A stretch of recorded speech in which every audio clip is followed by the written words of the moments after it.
Welcome to Reduce Your Stress with Tim Ringgold. I'm a board-certified music therapist, author, and expert on how to use music to relieve stress fast.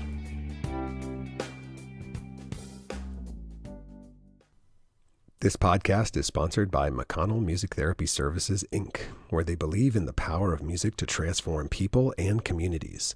Based in Northern California, their board-certified music therapists support people of all ages and abilities within hospitals, schools, corporations, and communities using music experience to connect, express, and de-stress. Visit them at mcconnellmts.com or their Facebook page, McConnell Music Therapy. This episode of Reduce Your Stress with Tim Ringgold is also sponsored by Dr. Nisi, trainer and certifier of master and executive coaches, because she believes every person, every relationship, every business, and your finances should be extraordinary. Find out more about Dr. Nisi Moore and the Life Coaching Institute at www.drnisi.com. That's DRNEECIE.com. Hello, and welcome to another episode of Reduce Your Stress with Tim Ringgold. It's so great to be with you. I'm so glad you're here. Today, I am super excited to introduce you to a colleague and a classmate and a friend of mine who is an extraordinary artist. Marya Stark is a vocalist, composer, performer, and multi-instrumentalist. She's from Arizona and first found her voice there at the Arizona School for the Arts, and then entered Chapman University's Conservatory of Music, where we met. Following a thread of classical vocal training, Marya's love of music, myth, psyche, and sound healing led her to study music therapy. After graduating with her BA in music therapy, Marya spent the next decade dedicated to community enrichment and empowerment through music, working with at-risk youth, addiction recovery, mental health, hospice, autism, and special needs communities. Marya has released multiple albums, EPs, and singles, continuing to discover the many layers of her relationship to the Muses. In addition to her realm of art, song, and storytelling, Marya is a curator of therapeutic concept albums. She's released a journey album for recovery, as well as a children's collection based in mindfulness and energetic awareness. So, sit back, relax, and enjoy this conversation between two friends racing down the rabbit hole of creativity together. And I'll see you on the other side. Ladies and gentlemen, it is my honor to have my dear friend Marya Stark here on the podcast today. Hi, Marya. Hi, Tim. I'm so happy to have you. I'm so happy to be here. Yeah, man, this is great. So for those who don't know, we go all the way back to college, which now is getting further and further in our past. And we intersected in the world of music therapy. But I believe when I say that we were both musicians first, that's probably an accurate statement. Yeah. And I remember us getting to actually collaborate in one of our classes. We actually wrote a piece of music together, and it was, just for an assignment. And I was like, oh, she's a musician. Like it was that creator. story. It was like a guided story thing. We did that too. Oh, man. Yeah, I forgot about that. Yeah, there was some other thing we did also. And I got to add like a lead line, and you got to add a part of yours. And I was like, oh, she's not just a music therapist.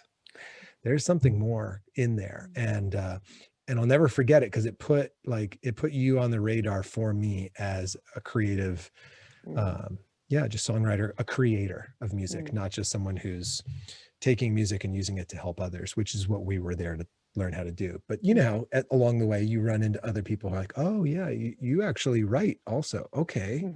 Oh, fun. Okay, we'll play in that space sometime. And so I'd love to know a little bit, like not the whole story, but I'd love a little backstory, like before Chapman, like where did you meet music? Yeah, I have always loved music, and it's been such a big part of my experience of being human, right? Mm. And I think when I was a child, I was studying voice and singing, and but I really started to get a flavor for composition as a kid. Like I was a young person, and I was like, I think I want to um, figure out how to do this. And I got really curious, and I started doing what I tell a lot of the people who study songwriting with me to do is I just started pulling all of the song lyrics of my favorite songs on the off the internet, and I started making these binders of all of like hundreds of songs, like any song that I learned that I loved. I was like I pulled the lyrics and I hung out with the song and I got to know, and I was like reverse engineering it. I didn't know it at the time, but I was like studying the art of song form and trying to like just understand like what made it good, why did it work, what was cool about it, and I figured it out on the piano, and from there I started composing my own songs around 13. I think I had compositions before then, but I started keeping track of every song I wrote from the time I was 13 on in chronological order. Like I just had this, I was like, all right, this is my songbook, this is where I keep my songs.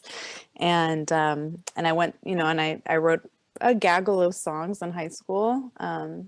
Never recorded them, but I performed them here and there. And so by the time I came to Chapman to study music therapy, I like didn't I wasn't thinking like, oh, I'm gonna be a musician, like, I'm gonna be a songwriter. I didn't know that that was a possibility. I like didn't really occur to me that was something that I could do, or I might have started chasing that thread more deliberately earlier on. But I went to Chapman. I was like, oh, psychology's interesting, and then that first opening music therapy class was so interesting. It was like just blew my mind. I was like, oh, there's this intersection between like personal development and like psychology and humanitarian work and like evolution of consciousness and music and spirituality. I'm in. Like this is the vibe. Here we go.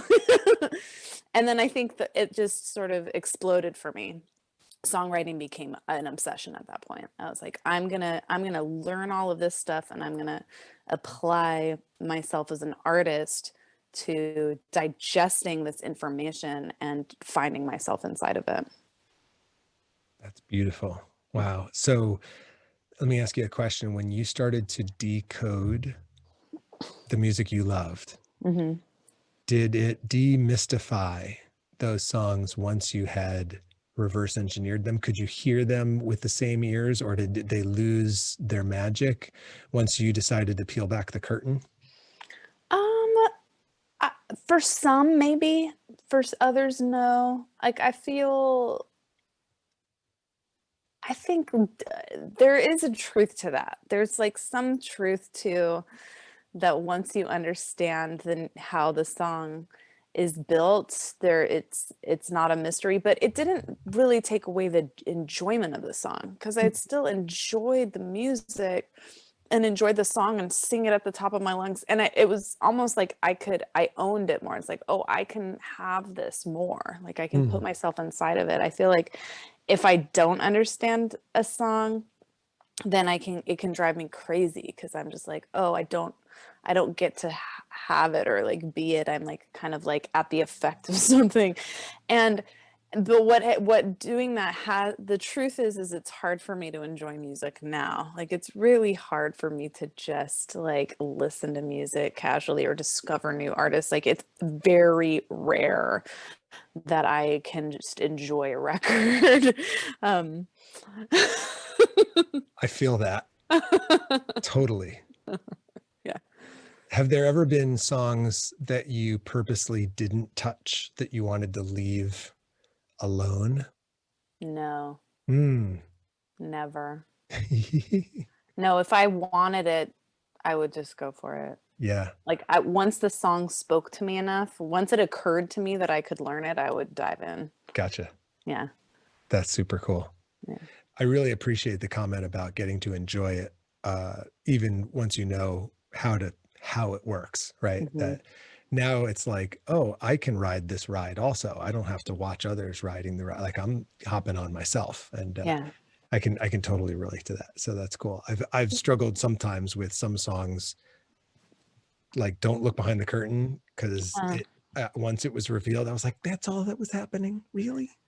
And then, that song form, kind of like that left brain mm, school of music analytical mode would kick in, mhm, and I find with other musicians that sometimes it's challenging for them to turn off that side and mhm. let that right brain creative just enjoy the essence of what they're experiencing. They have a hard time, I guess, like finding balance between Yeah. between the two. I can understand, and I think for listening to music, I can go there. But Mm, again, if a song really catches me off guard and becomes thrilling to the part of me that wants to understand it, like that life force energy that rises in me to meet the curiosity, like that's my favorite way to feel. It's just like, oh.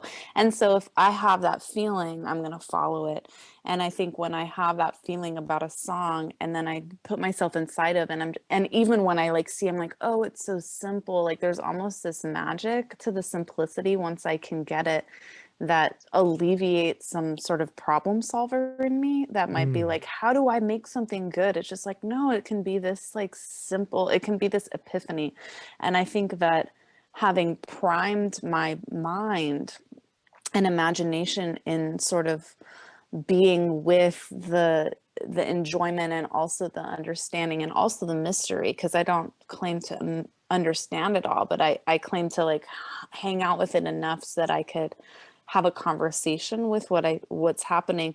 That has really primed my creative self.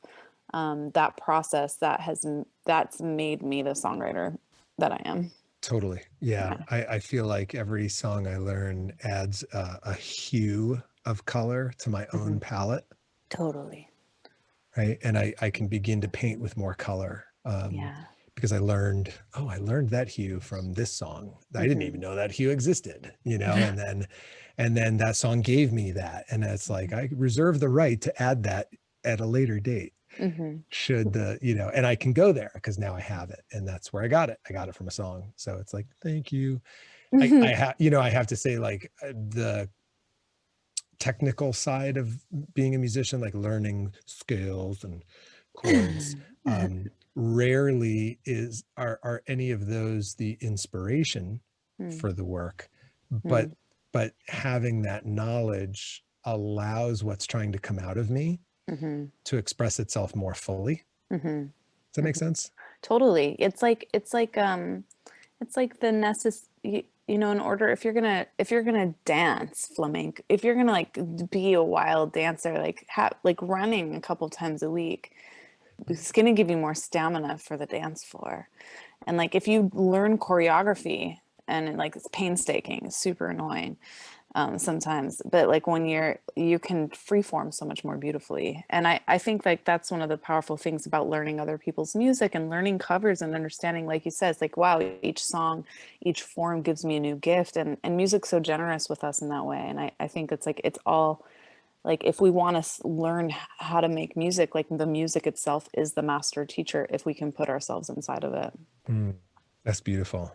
Yeah, I've definitely appreciated the what I did learn from Chapman, but also from other songs, has kind of unleashed the creativity. Like the more I learn, it's like the on ramp Hmm. to my creativity highway keeps getting wider, and just more can come through me faster, Mm. and I end up just in more lanes as a result of that. So Hmm.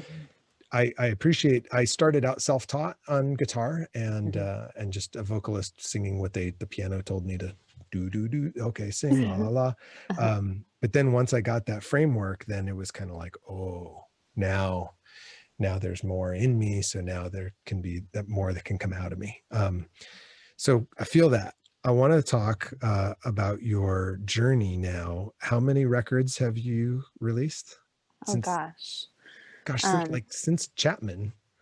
yeah, for actually records that I've released, one, two, three. 4, 5, 6, 7. Wow. Yeah, and then and I, 8 kind of, I was a I was like a highly featured guest on another album. So, but 7 albums that I've put out, 2 of which were collaboration with another songwriter, Carmen Crow, with our project Scarlet Crow, and then these last 5. But on another level, it's like I feel like I've only put out 2 albums, which is an Interesting. interesting thing. Yeah, like I'm like, and it's not true, but there's like some part of me, I'm like, oh yeah, I put out The Garden, and Yes. now I've put out Sapphire. Like those are my 2 albums. Oh yeah, and we have this album with Scarlet Crow. Oh yeah, and then there's of course Lineage, and oh yeah, the kids album. Oh yeah, and then like it's just kind of a funny thing how we track projects and Yeah, that is processes. funny. It is What funny. It's what funny. do you think that why is there like a category difference for you? um, well, I count for like The Garden and Sapphire to me feel like albums that were like deliberate explorations and expressions of my creative like yearning. Mm, Whereas Fork in the Road, Lineage, the Kids album, those 3 projects were this like they feel more clinical. They feel like the part of me who stewards a range of art that's part of my like ministry work as a okay. music therapist or someone who's a facilitator of experiences for people that are interactive, that like those albums are about that, Gotcha. and Scarlet Crow is its own magical ceremony of a thing, and it definitely is a big piece of my soul. But like the process that I went through for The Garden and Sapphire, where like we were in the studio, we were like throwing it all on the table for it, and these other processes were magical, but like much more simply made, like I a more kind of bedroom homegrown style in the actual studio process. So I've just the amount of time and energy and essence and life force and kind of preparation and hosting of my own mind space is vastly different. Mm, Yeah. mm. No, that makes sense. Like these are like the major works, you know, Totally. right? And Yeah. so that's really exciting. And for me, it's interesting as a fan of yours. That's exactly how it occurs for me because Mhm. I listened, pardon my French, everybody, I listened to the shit out of The Garden. Like I consumed The Garden. My whole family did. We listened to it in the car daily. Everybody knew every track. Mhm. My kids, that's one of the first records they listened to. And we were just so blown away. And I mean, I would send you these messages like, tell me more about this and this track. And oh my God. And, it was like, I really noticed me fanboying deeply in that record. Like there was so many places to go. It was such a deep piece of work. And then Mhm. when I saw this Sapphire was coming out and I pulled it up and then I was on Apple Music and I saw these other albums and I was like, wait, what? I didn't know there was other stuff out. And as I was listening to them, I was like, oh, okay, there's other stuff out there. But then Sapphire drops and it's like, boom, here we are again. Okay. Okay. We're back. We're Mhm. back in the deep end of the pool in Mhm. Marya's world. Um, and so like it got me again, all sorts of curious about, as someone who also writes and records and produces, like there's the composition and there's the world of, composing the music. And then there's the actual recording, like performing the music in the studio, Mhm.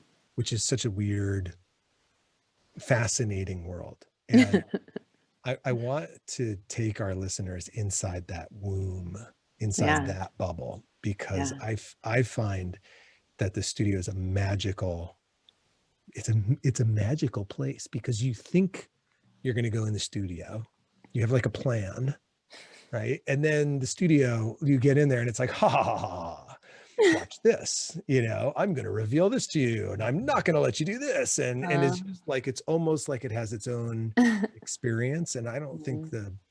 everybody gets to really get a sense of what that's like. So could you kind Mhm. of just, with Sapphire this time around, um, that piece of it, what was it like going back in, taking a major work into the studio, and what did the studio like reveal to you magically? And when did it like give you a hard time and Yeah. like resist you?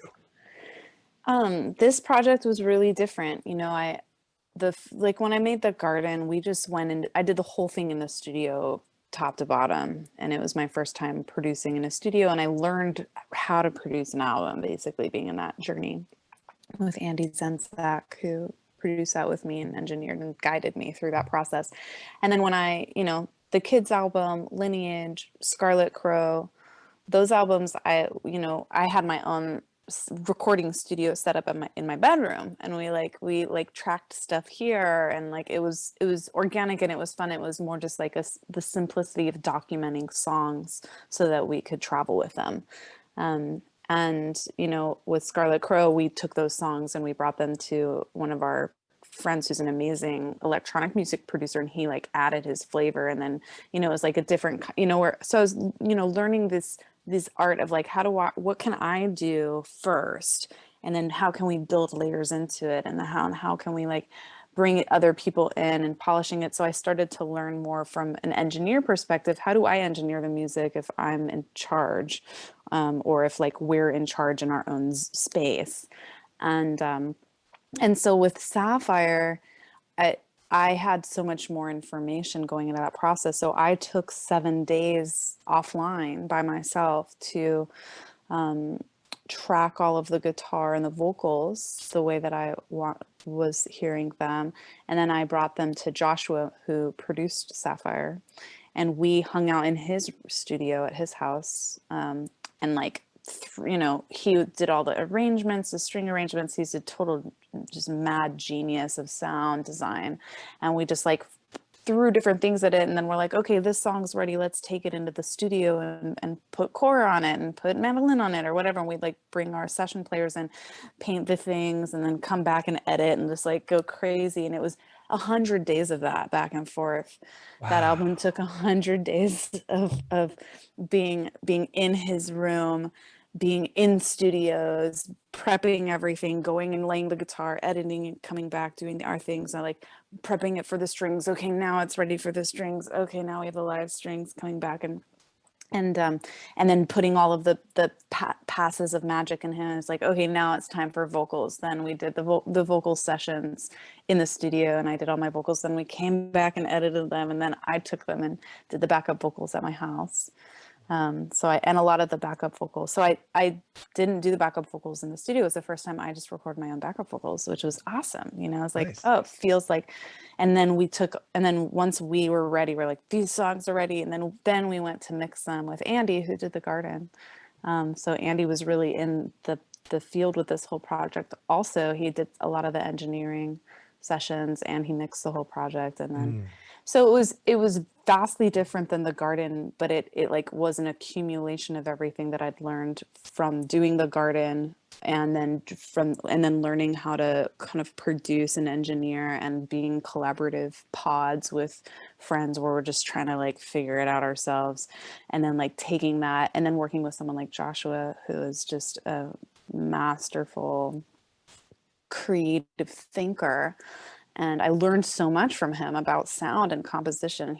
His voice on the album is so beautiful, just like everything he brought. And we wrestled, like a lot of our struggles didn't actually happen in the studio. Like I'd say the studio processes were very smooth because we were so deliberate. By the time that we went to the studio, we had a really clear picture of what we were going to do, like what parts were going to be improv and what parts were going to be like to the T. I mean, there were a couple of moments where we went to the studio with parts written out that didn't end up working on the final thing, and like his original drum production was better, but we thought it would be better if we did it live, but it was like his was better, and like we didn't know, but we used kind of parts of each of them, just like the massaging. But Josh, when I ran in his studio at his house, ran into absurdly hilarious kind of issues, like just randomly one of the songs was like recorded like a half a step flat everywhere, and we're just like and so we were just like cringeworthy shit, just like, oh my god, it was so bad. And then or like sudden, just like just like troubleshooting random technology stuff that goes Mm, wrong, which is mm, such a headache. And for these songs, the projects were so big. And mm. like I didn't understand any of the tech stuff that he was managing. And just like running into hilarious obstacles. And thank God Joshua is like a computer engineer. And so like he knows how to troubleshoot things. And just like he had so much sort of tenacity at being able to look at a problem and like not give up and know when to walk away and like go take a walk and then come back at it, you know. And his perseverance and ability to see things through and take his time to really listen for what the song wanted to be. Like I just learned so much from him. So that was like how it happened. Two of the songs were co-written between us, and like he gave me like a chunk of song to go into to my retreat with. I wrote some pieces, and then we like both of the two songs, Stargazer being one of them and Crystal Chambers being another one. Stargazer came together pretty quickly, and Crystal Chambers we like kind of wrestled around with, and we are like butting heads. They both had concepts before we went into writing them, and one was super easy, one was super challenging, and then but once we got it, it bloomed. And so yeah, what a ride. That album was such a ride. And like I'd say the song that went through the most changes from what you hear now is Negra Luz. Like Negra Luz, we had a whole different direction going that I at a certain point I was like, this has to stop. We have to we'd like undo everything. But then what was left was like it was exactly the way that it was supposed to be. And so just seeing things happen like that. Nice. Yeah. That's awesome. What a testament to that it's a collaborative process, Hmm. that a record, very rarely it is a record any one person, unless you're Tom Scholes from Boston and Hmm. the rest of us mere mortals are collaborating with people inside the studio. And Hmm. that's where the magic's coming from, is that in that collaboration and in the wrestle, in the fight, Yeah. like, no, I want this. No, I really don't hear that, or whatever that might look like. Hmm. Is there, when you listen to Sapphire now, do you have a favorite song? It's really hard to pick a favorite song on that album. Hmm. There's different songs are my favorites for different reasons. Yeah. Tell me a little bit about that. Yeah, so like my favorite song I think my favorite song it's really hard. I really love Rose Lineage. Okay. From like just personal spiritual journey Okay. perspective, I feel like that song is a song I've been trying to write for like 40 songs. So I think to have finally written it feels like a weight off my chest. And I love the way it came out. It just Nice. makes me so happy. May I Um, ask yeah. about Benji on that Benji track? Wertheimer. Yeah. Well, Joshua really, we were like hanging out on that track, and he's like, what do you think about Esraj? And I'm like, I don't know what an Esraj is. And he's like, and he pulled up some Benji Esraj, and I was like, yeah, definitely that. I was like, I should ask him. And he's like, are we going to ask Benji Wertheimer? I was like, yeah, I mean, and then I looked him up and I saw that we had a bunch of mutual friends, and he had gone on tour with one of my friends. I was like, yeah, I'm emailing this guy right now. And I think he emailed us back within like half a day. He's like, totally, let's do it. And it was just this moment of like, we should do something like this. We should. And then I was like, well, let's just ask him. And then he arrived and delivered, and it was so beautiful. I got to be with Benji in his studio in Portland, and in person, and we got to, yeah, he just did an amazing job of on that song and on Celestial Butterflies, and just laying it down, making the magic. The voice of Esraj, Benji Totally, Wertheimer. that was the album. Yeah, this That is was one of my go-to, like if I'm on a plane yeah. and I need to be in deep mode while Mhm. around a lot of people, I put this record on and it takes me away from all the people. How beautiful. It puts me in he just teleports me safely away, and I can Mhm. be where I need to be. And this record is so good. And so when you said that, and I saw that on there, I was just like, what? How did you guys connect? So that is super great. Yeah. What a cool story.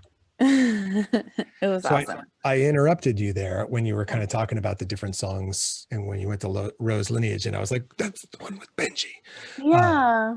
What else? Tell me about. Favorite songs. Oh yeah, Yeah. so that one's my favorite for like inside of a particular body of work, like with all of the women's womb mysteries. Like that's the song for me. It's the centerpiece of like that whole lineage Nice. of music. Nice. Um, I really love what happened with Stargazer, just in terms of co-write. That was the first song me and Joshua co-wrote, and it'll always live inside of me. My soul is this thing of like, like discovery. And I had been trying to write a song about the Northern Lights for like 5 years. It was this sort of, yeah, we did it. We did the thing that we wanted to do.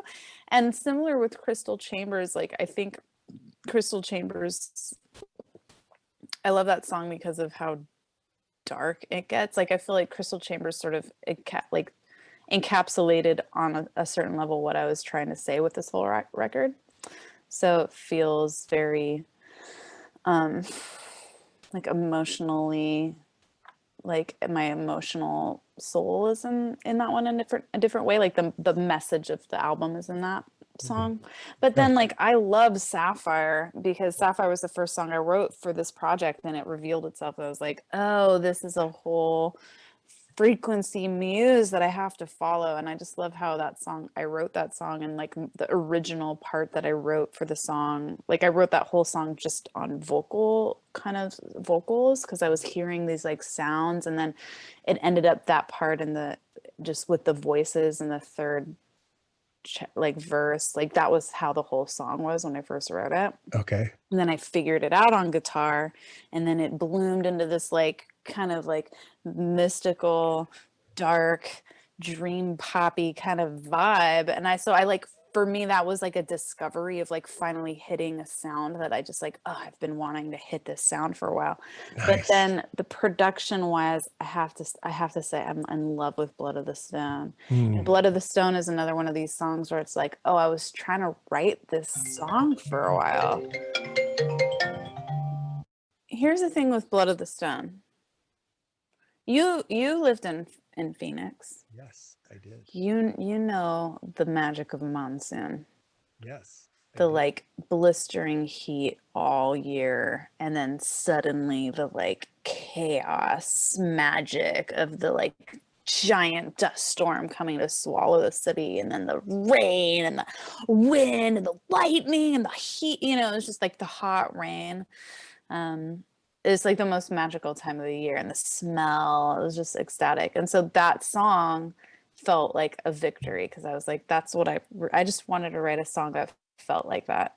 I was like, I just want to capture that vibe. And we had so much fun in the studio with the drum. Like the four of us, me, Andy, Mark, and Joshua all sat with like sticks and like pieces of wood, like hitting them together to like get some of the percussion sounds. And so it was moody. It was like dark light.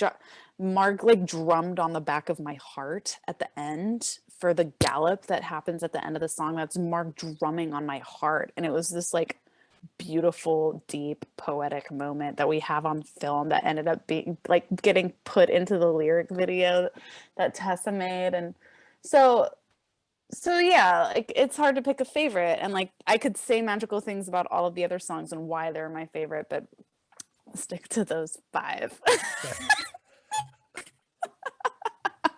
It's all right. People like top 5 lists. It's all good. Yeah. One of the things I've always loved about you is you have as much of a visual art and expression as you do a sonic or oral auditory medium. And it first really, when you did the Out of the Silence project, when we were back in students, and all of the art that came from that, and the project that you and Tessa were working on, like I was like, wow, Marya is like a multimedia artist. And then when you released The Garden, your album art, your CD release with your headpiece and your outfit, and just magical. And then when I saw the cover to this record, I thought we're there again. And then when I was in Apple Music and I saw the cover of Lineage, I was just so struck. I mean, the it's you are so iconic in your art for your records. Can you talk a little bit about what that part of you, how that comes out, and how it matches, or Mm.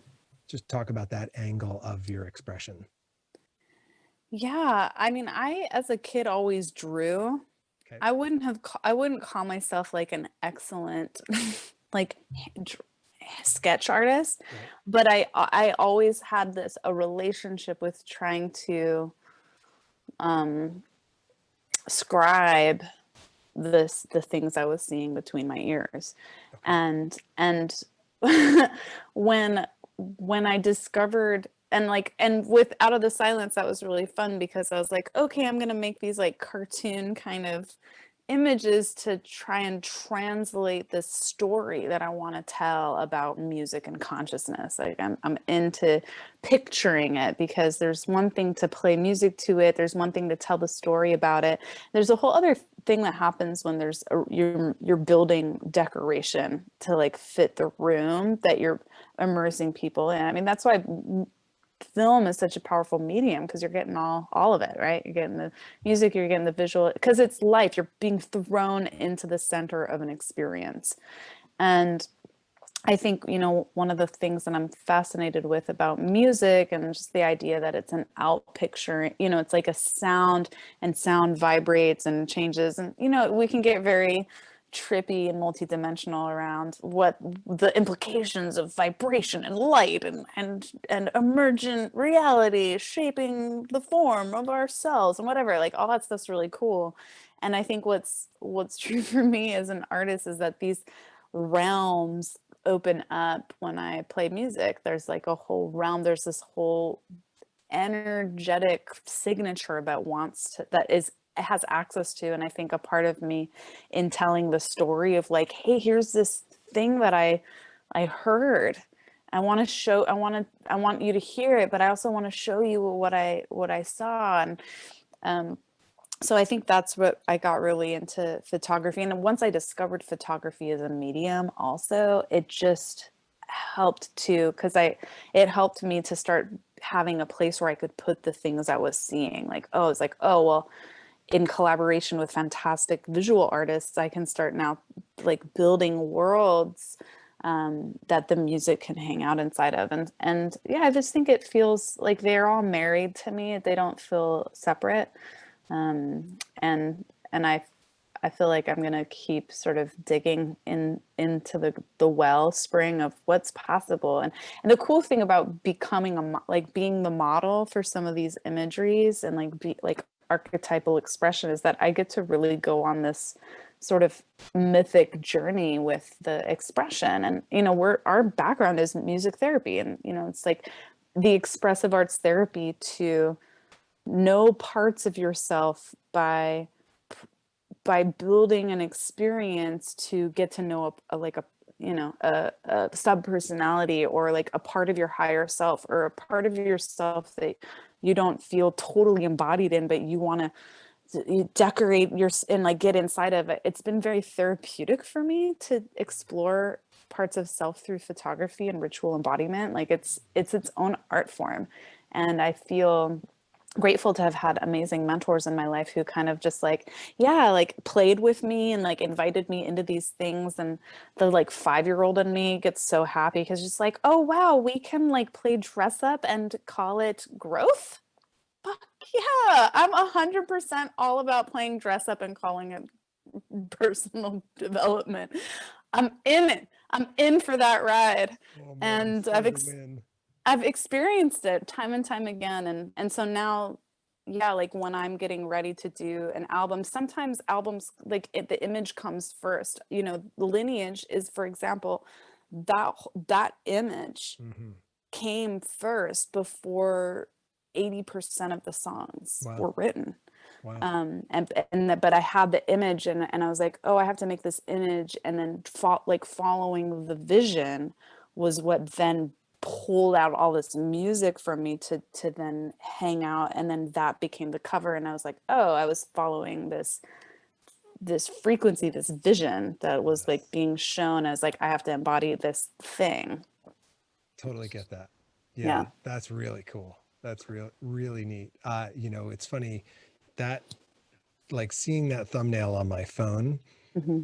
I only wished I could get it. Like, you can't, Apple Music won't let you, like, just drag and expand so that you can really appreciate it. It's like looking at a great work of art in a 1-inch, thumbnail. You're like, this is not how I want to see great works of art. Totally. But it's so funny because even as a 1-inch square on a phone, it's so iconic and it's like captivating. Like I want to know more. That's what I was left with. Like, what is that about? Tell me more. I want more. And and I'll sit down at your feet and listen. That That's kind of, awesome. yeah, that was the vibe. And then of course, when I saw the cover of Sapphire, I was like, yes. And Sapphire was another one of those things where the images, like that image of me as the waterfall and the image with the sphere, which Sydney did her version in the photography, and then Herb Leonard did his version, that was the illustration. Like those were the images that actually guided. I was like chasing those images to pull the rest of the album out. Super cool. Yeah. Super cool. When people ask like where to follow you, where to find you, where do you direct people online to learn more? Well, I like to right now direct people to my website, marya-stark.com, because the page that it drops you into is the full portal for Sapphire, which is the portal I want everyone to come hang out inside of with me, because there's lyric videos that got made for each of the songs that Tessa, my long-term collaborator with Out of the Silence, which you mentioned, she made these incredible lyric videos to all the songs. She made the music video, and so you can go dive into that whole portal. Yeah. Brilliant. Well, Marya, it was such a treat to get to kind of pick your brain and find out more behind the muse and the musician and the artist. And just thank you so much for sharing with our listeners. Thanks so much for having me, Tim. I really enjoyed being here. Thanks for listening, everyone. Hope you have a beautiful day. Bam.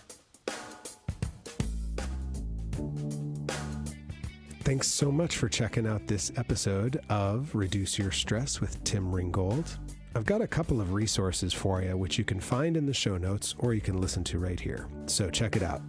If you enjoy the sound of my voice and you enjoy the sound of my guitar, imagine them put together. Go to sonicrecovery.com and take your very own relaxation vacation, where I take you out of the stress of the present moment and back in time to a time when you felt happy, healthy, safe, and sober, and then walk you through that memory so you can bring back those feelings into the challenges you're facing today. So go check that out. It's at sonicrecovery.com. If you're a healthcare worker in recovery, check out the Music in Recovery Self-Care Guide for healthcare professionals that I created just for you. That's at hcp.sonicrecovery.com. And if you're a healthcare worker and you'd like more information about how to help your patients use music, you can check out the Music Medicine Guide that I created just for you at musicmedicineguide.com.